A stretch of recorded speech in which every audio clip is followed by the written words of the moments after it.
Voilà, donc à la lumière de nos pratiques,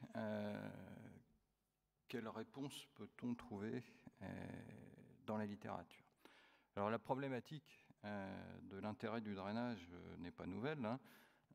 Payne, dans une revue neurochirurgicale en 1996, avait fait cette étude comparative randomisée sur 200 patients concernant des laminectomies monosegmentaires, 103 patients drainés ablation à J2 contre 97 sans drain, et il avait démontré que l'utilisation du drain était sans incidence sur l'issue du traitement, tout comme l'absence de drainage. Il n'y avait aucune différence significative dans le taux d'infection, dans le taux de cicatrisation, et aucun patient dans les deux groupes n'avait développé de déficit neurologique post-opératoire. Littérature orthopédique, 14 ans plus tard, même problématique, décompression simple, 560 patients, c'est rétrospectif, mais c'est comparatif, pas de différence en matière d'infection, en matière de survenue d'hématomes, pas de différence statistiquement significative, à savoir que tout de même 2 patients avaient été repris pour évacuation d'un hématorachis et que c'était des patients drainés. En termes de niveau de preuve élevé, on a dans la littérature assez peu d'études. Les études randomisées, contrôlées, concernent des populations de patients tout à fait faibles.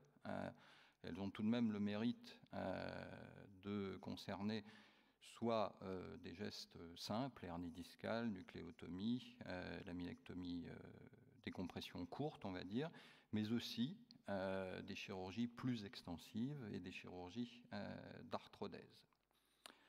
Les études comparatives, souvent rétrospectives, elles concernent des populations de patients plus importantes et concernent les mêmes types de chirurgie.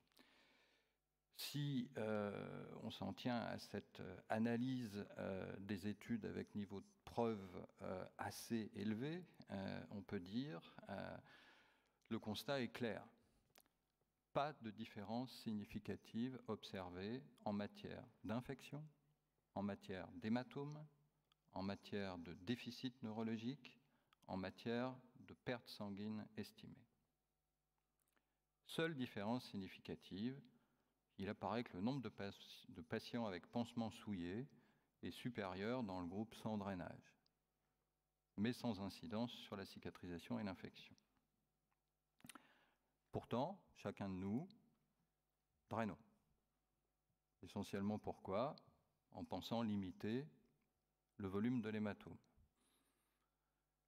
L'hématome post-op, il est a priori inévitable. Alors bien entendu, l'étendue du geste, l'étendue de l'ouverture canalaire, l'étendue du volume osseux resséqué va impacter les espaces morts et faciliter le développement de l'hématome. Mais même si on s'intéresse à une chirurgie de microdissectomie, des études IRM post-opératoires systématiques montrent qu'il existe un hématome fréquent, 86% dans cette étude un peu ancienne, qui avait le mérite déjà de montrer que les hématomes les plus volumineux n'étaient d'ailleurs pas forcément les plus symptomatiques.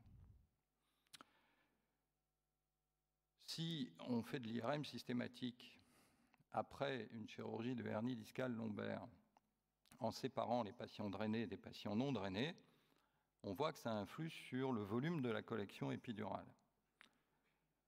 89% de collection épidurale sans drain, 36% avec drain.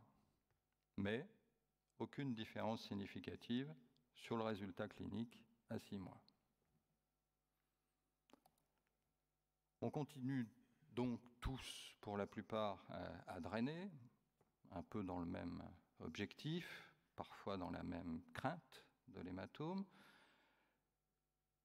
Et je crois qu'il est intéressant de s'intéresser aux facteurs de risque de survenue de l'hématorachis.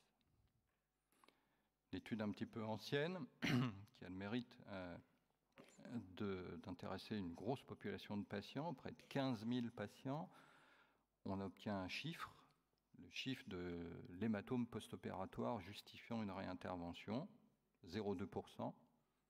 On voit que ça concerne avant tout le rachis lombaire. Les facteurs de risque identifiés dans cette large étude étaient l'âge supérieur à 60 ans, l'utilisation périopératoire des anti-inflammatoires, non stéroïdiens, le résus positif, ne me demandez pas pourquoi, j'ai aucune explication, l'anémie, les pertes sanguines péropératoires supérieures à 1 litre, les problèmes de crasse sanguine, d'anticoagulation avec un INR supérieur à 2 dans les 48 heures autour de la chirurgie et les chirurgies étendues à plus de 5 niveaux. A contrario, les facteurs de non-risque étaient la durée de l'intervention, la transfusion, plaquettes ou PFC, l'utilisation du cell saver, et on verra plus tard que c'est discuté, mais dans cette étude, les héparines de bas poids moléculaire n'étaient pas mises en cause, ni d'ailleurs le drainage.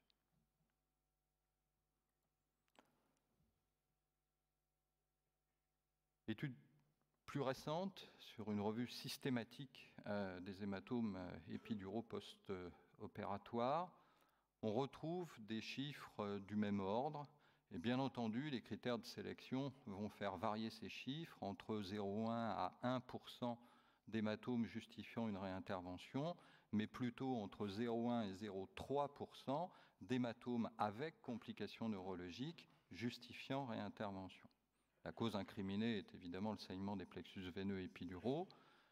Et les facteurs de risque tiennent à 3 éléments. Bien sûr, d'ordre technique, on retrouve l'étendue de la résection osseuse de l'ouverture canalaire, la qualité de l'hémostase, mais là, le drainage, dans cette étude, était clairement identifié comme un facteur de risque d'hématome post-opératoire avec complications neurologiques justifiant réintervention.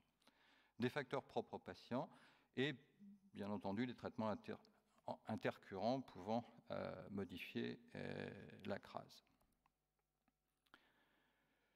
Si on fait un focus particulier sur l'hématome rétropharyngé suffocant des voies cervicales antérieures, j'ai voulu vous citer une seule étude. C'est l'expérience d'un chirurgien, 17 ans de sa pratique, 2375 interventions, drainage systématique, 17 hématomes réopérés, soit 0,7%, 4 hématomes drains en place, 4 hématomes après l'ablation du drain, 2 tiers dans les premières 24 heures, mais 1 tiers jusqu'à, en moyenne, 6 jours après. Pas de mort dans cette étude, mais 2 trachéotomisés en urgence. On peut s'intéresser aux facteurs de risque. La durée de l'intervention, qui va de pair probablement avec le nombre de niveaux traités, et l'anticoagulation efficace. En matière d'anticoagulation et d'impact sur la survenue d'un hématome, on a compris, drainé ou pas drainé. J'ai voulu vous présenter cette étude récente, 2017, une étude énorme, comme savent le faire les Américains sur leur base de données, quasi 110 000 patients opérés entre 2005 et 2014. En fait, ce n'était pas du tout sur les hématomes et sur le drainage, mais c'est sur l'intérêt ou le danger d'utiliser des mesures préventives antithrombotiques avec l'utilisation des héparines de bas poids moléculaire.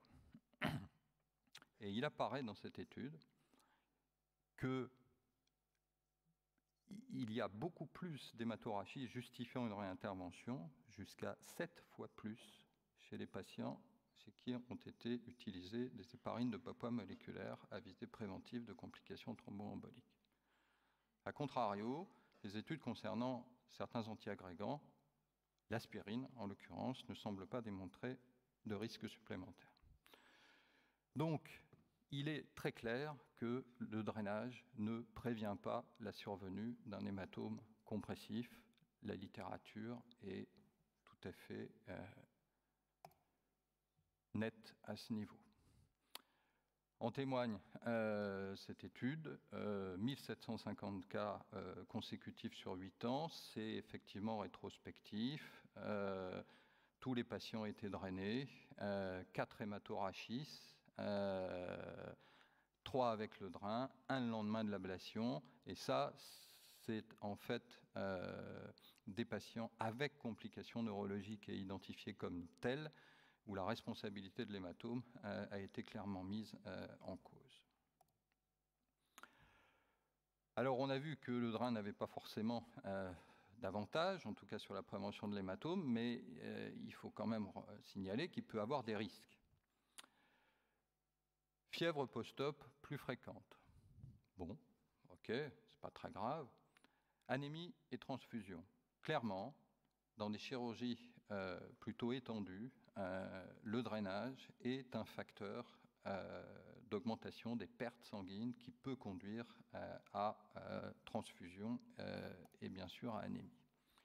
Et puis il y a quelque chose qu'en tant que neurochirurgien, je voudrais vous faire passer, c'est que c'est assez exceptionnel, mais il est clairement identifié dans la littérature, le risque d'un drainage aspiratif en cas de brèche durale par aspiration de liquide cérébrospinal et d'hypotension intracrânienne. L'hypotension intracrânienne grave conduit à la mort. Et avant cela, on peut observer des hémorragies intracrâniennes, intraparenchymateuses, en particulier cérébelleuses, parfois autour du tronc cérébral, mais aussi parfois sustentorielles, diffuses et multiples. Les points à retenir, à mon avis, c'est que le drainage n'influe pas sur le risque infectieux, ni dans un sens ni dans l'autre. Ça ne le réduit pas, mais ça ne l'augmente pas, à condition probablement de ne pas drainer pendant des semaines entières.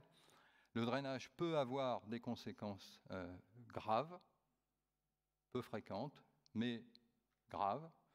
L'indication reste bien sûr à l'appréciation de l'opérateur, mais le grand message, c'est que le drainage ne prévient pas la survenue d'un hématome extradural ou rétropharyngé compressif.